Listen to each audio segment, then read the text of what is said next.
Chapter 8, Niörd. 1. The god of the sea, or Niörd, is a central figure in Norse mythology, revered as the god of the sea, winds, and wealth. His significance stems from his influence over maritime conditions and his ability to bring prosperity. Niörd's story is detailed in the ancient texts of the Prose Edda and the Poetic Edda, which provide rich insights into his attributes, relationships, and role within the pantheon of Norse deities. Origins and role in Norse mythology. Niörd's connection to the sea and its vast resources is fundamental to understanding his role in Norse mythology. He is depicted as a benevolent deity, bringing calm to turbulent waters and ensuring the safety and success of sailors and fishermen. Niörd is one of the Vanir, a group of gods associated with fertility, prosperity, and nature, distinct from the more warlike Aesir gods. His origins as a Vanir god highlight his association with natural elements and wealth. After the Aesir-Vanir War concluded, Niörd, along with his children Freyr and Freya, was sent to Asgard as part of a peace agreement between the two divine factions. This exchange symbolizes the blending of different divine powers and underscores the importance of balance in the Norse cosmological framework. Living in Noatun, meaning ship enclosure, Niörd's home is naturally aligned with his dominion over the sea and its blessings. His residence by the water allows him to oversee and command the winds and waves, providing favorable conditions for seafarers. Niörd is often invoked by those who venture into the sea, as his ability to calm the ocean and control the winds is crucial for safe and successful maritime voyages. He is also associated with wealth, as the sea's bounty was a significant source of prosperity for Norse communities. Fishermen, traders, and sailors would offer prayers and sacrifices to Niörd for favorable conditions and abundant catches. Niörd's marriage to Skadi. One of the most notable aspects of Niörd's mythology is his marriage to the giantess Skadi. Skadi, a formidable figure associated with winter and mountains, chooses Niörd as her husband under unique circumstances. After her father's death at the hands of the gods, Skadi seeks compensation and is granted the right to choose a husband from among the gods, but she must make her choice based only on their feet. Mistaking Niörd's feet for those of Balder, she selects him. The marriage between Niörd and Skadi is marked by their starkly contrasting preferences and habitats. Niörd loves the sea, while Skadi prefers the cold, rugged mountains. This difference becomes a central theme in their story, highlighting the challenges of reconciling disparate worlds. They agree to spend 9 nights by the sea at Noatun and 9 nights in the mountains at Thrymheim. However, their incompatible desires lead them to eventually part ways, each returning to their beloved home. This narrative underscores the idea of balance and the challenges inherent in bridging opposing elements: sea and land, warmth and cold, peace and wildness. It reflects the broader Norse cosmological themes of harmony and the delicate interplay of natural forces. Influence and worship. Niörd's influence extends beyond his personal mythological stories. As a god of the sea and wealth, he was crucial for the Norse people, whose livelihoods were deeply connected to the ocean. The sea was not only a means of travel and trade, but also a source of sustenance through fishing. Niörd's favor was essential for safe voyages and prosperous trade, making him a deity of great importance in Norse society. His worship likely included offerings and rituals aimed at securing his blessings for safe navigation, bountiful catches, and general prosperity. Niörd's ability to bring calm to the seas and fair winds was indispensable in an era where maritime travel and fishing were vital to survival and economic stability.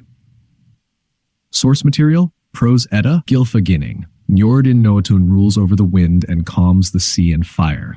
On him shall men call for voyages and for sea fishing. He is so wealthy and prosperous that he can give abundantly to those who seek his aid. This passage emphasizes Niörd's power over the sea and wind, highlighting his ability to bring tranquility to the waters and ensure safe voyages. It also underscores his role as a deity of prosperity, capable of bestowing wealth upon those who honor him. Niörd went to live in Noatun, but Skadi preferred to dwell in her father's lands at Thrymheim. They agreed to spend 9 nights in each place, but eventually separated, each returning to their beloved homes. This This excerpt from the Prose Edda illustrates the story of Niörd and Skadi, focusing on their contrasting preferences and the eventual separation due to their differing desires for their living environments. Poetic Edda. Hail to Niörd in the temple of gods. For his sake shall the cup be filled. He will prosper mankind. This verse pays homage to Niörd, acknowledging his role in bringing prosperity to humanity. The act of filling the cup in his name symbolizes a call for his blessings and continued favor. Vafthrudnismal, Niörd, who rules over the temples and the sacrifices, was sent as a hostage to the gods. He will return to the wise Vanir at the doom of the world. This passage highlights Niörd's status as a god who oversees rituals and sacrifices. It also references his role in the peace agreement between the Aesir and Vanir and foretells his return to the Vanir at the end of the world, reinforcing his enduring connection to his origins. Conclusion. Niörd's portrayal as the god of the sea, wind, and wealth positions him as a crucial deity in Norse mythology. His ability to calm the seas, ensure safe voyages, and bring prosperity highlights his importance to the seafaring and trading Norse culture. The narratives surrounding his life, especially his marriage to Skadi, reflect broader themes of balance and the reconciliation of opposing forces. Through the texts of the Prose Edda and the Poetic Edda, Niörd's legacy continues to resonate, capturing the imagination and reverence of those who look to the ancient Norse gods. 2. Skadi, goddess of winter. Shortly after Idun's return from Thrymheim and Thiassi's death within the bounds of Asgard, the assembled gods were greatly surprised and dismayed to see Skadi, the giant's daughter, appear one day in their midst, demanding satisfaction for her father's death. Although the daughter of an old Hrimthurs, Skadi, the goddess of winter, was strikingly beautiful.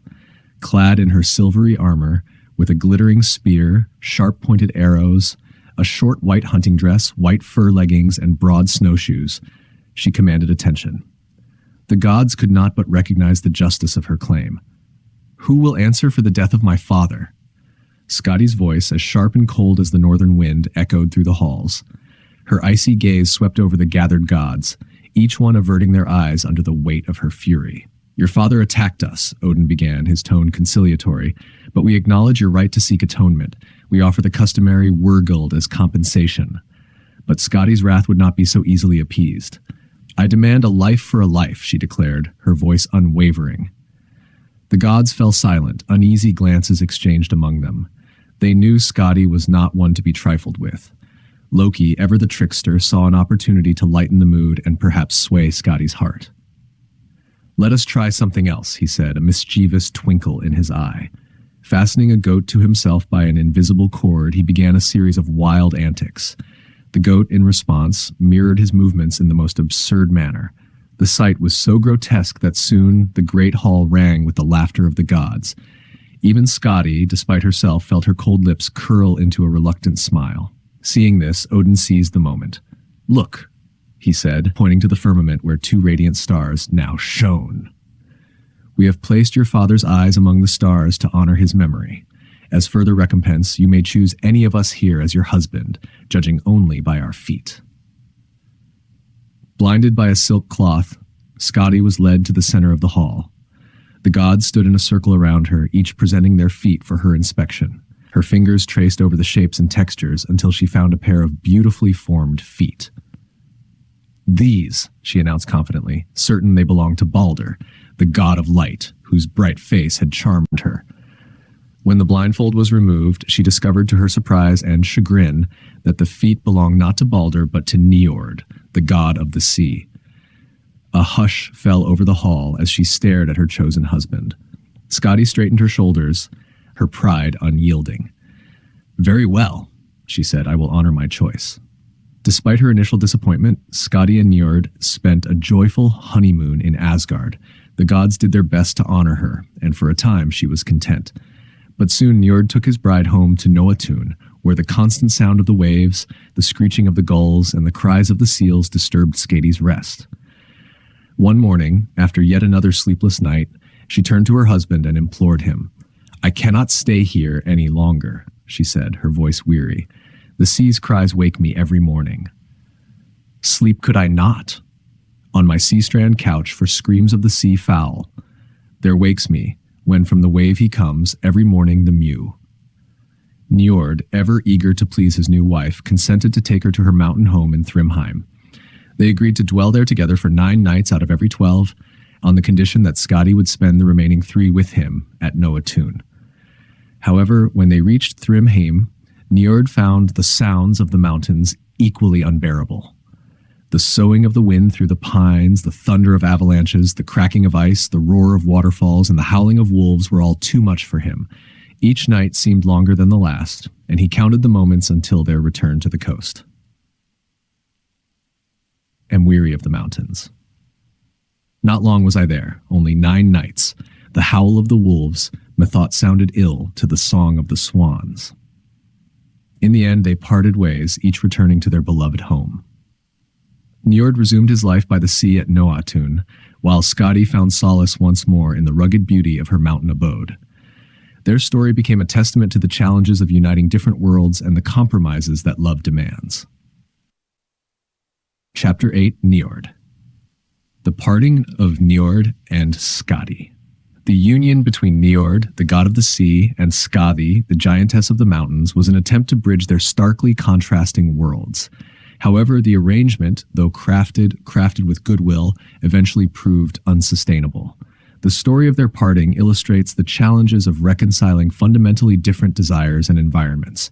For a time, Niörd and Skadi adhered to their agreement, alternating their lives between Niörd's home by the seashore at Noatun and Skadi's mountainous abode, Thrymheim.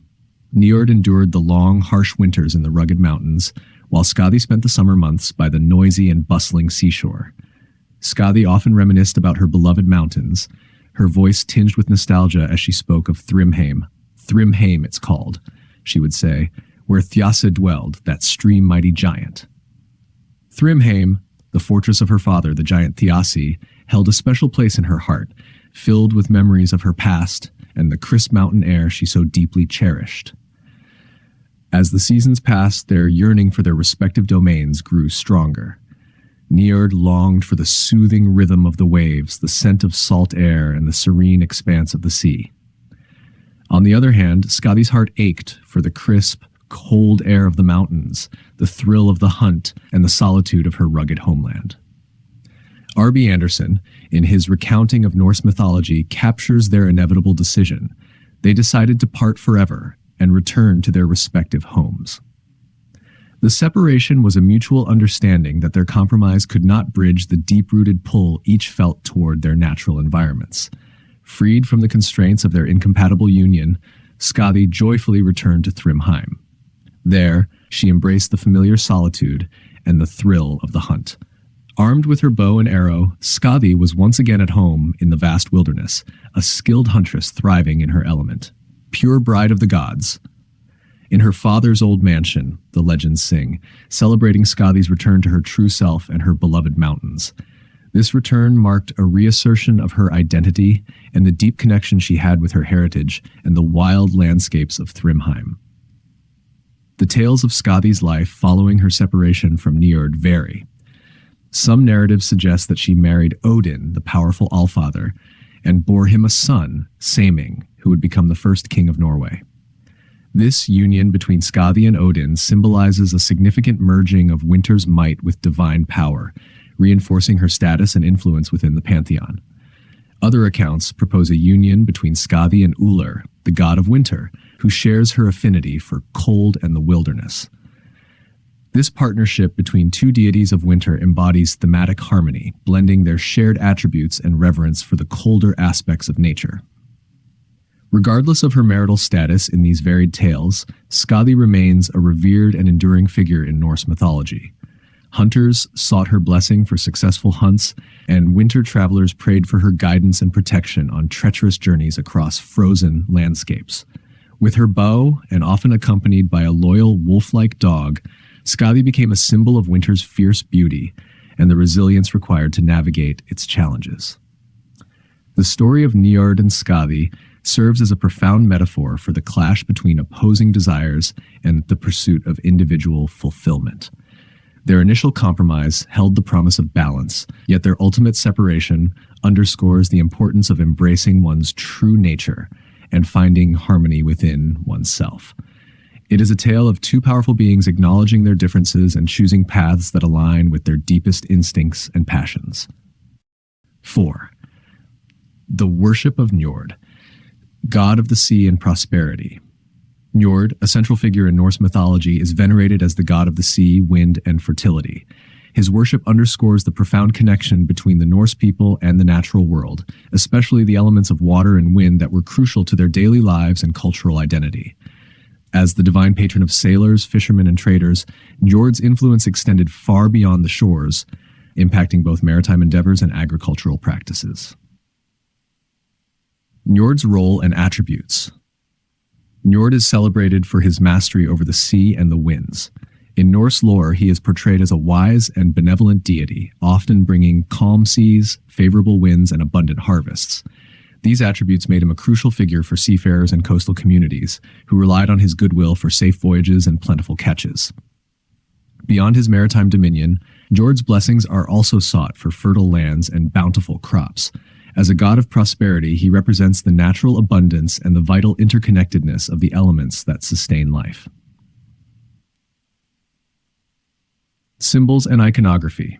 Niörd is typically depicted with maritime symbols such as ships, fish, and seashells, highlighting his deep connection to the sea. These symbols underscore his role as the protector of sailors and the overseer of maritime trade. Additionally, he is often shown with a radiant, welcoming demeanor, symbolizing the warmth and generosity of his blessings on those dependent on the sea. In Norse art and mythology, Niörd is frequently portrayed with his children, Freyr and Freya, reinforcing his role as a deity of family and fertility. This trio embodies the cycle of life, growth, and renewal that defines the natural world. Worship and rituals. The worship of Niörd was integral to the lives of coastal communities and those whose livelihoods were tied to the sea. Various rituals and ceremonies were performed to honor him and seek his favor for both maritime and agricultural activities. 1. Offerings and sacrifices. Devotees offered fish, shells, and other marine resources to Niörd as tokens of gratitude and supplication. These offerings were often accompanied by prayers for safe voyages, abundant catches, and successful trade. Festivals and celebrations. Special festivals and feasts were held to honor Niörd, particularly during pivotal moments in the agricultural and maritime calendars. These gatherings were times for community celebration, where offerings were made, songs were sung, and stories were shared in homage to Niörd's blessings. 3. Seafaring rituals. Before setting out on voyages, sailors and fishermen conducted rituals seeking Niörd's protection and guidance. Offerings were cast into the sea, and prayers were said to ensure safe travels and a prosperous return. 4. Agricultural rites. Farmers sought Niörd's blessings for fertile fields and abundant harvests. Rituals involving the planting of seeds, blessing the fields, and offering the first fruits were performed to honor Niörd's role in sustaining agricultural life. Legacy and integration into Christian tradition. With the advent of Christianity in Norse lands, the worship of Niörd, like many other pagan deities, underwent significant transformation. While direct devotion to Niörd waned, his symbolism and influence persisted in folk traditions and cultural practices. The deep-seated reverence for the sea and land, as embodied by Niörd, continued to shape the identity and worldview of the Norse people, even after Christianization. Coastal communities maintained their dependence on the sea for sustenance and trade, and agricultural practices retained elements of fertility rites and seasonal celebrations that echoed Niörd's ancient blessings. Thus, the worship of Niörd endured as a cultural legacy, reminding future generations of the deep bond between humanity and the natural world, and the enduring power of the sea and wind to shape human destinies. This account highlights Niörd's significance in Norse culture and how his worship reflected the broader relationship between the Norse people and the natural elements vital to their survival and prosperity.